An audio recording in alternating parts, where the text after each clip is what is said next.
पित्ताशयातील खड्याचे symptoms हे chronic म्हणजे बऱ्याच कालावधीसाठी चालणारे किंवा अॅक्यूट म्हणजे अचानक उद्भवलेले अशा दोन प्रकारे आपण डिव्हाइड करू शकतो. ज्या पेशंटना पित्ताशयातील खड्यांमुळे क्रॉनिक सिम्पटम्स असतील त्यांना मी म्हटल्यासारखं ऍसिडिटी, ब्लोटिंग, जेवल्यानंतर पोट गच्च होणं, थोडीशी मळमळ जाणवणं, कधीतरी पोटात उजवीकडे दुखणं किंवा पाठीत दुखणं अशा प्रकारच्या तक्रारी असू शकतात.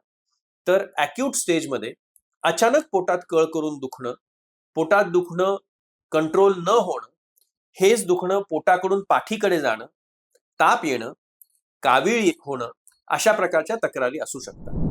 या सगळ्या तक्रारींचं कारण पित्ताशयातील खडे असल्यामुळे त्याचं निदान करण्यासाठी कॉमनेस्ट केली जाणारी तपासणी ही पोटाची सोनोग्राफी असते.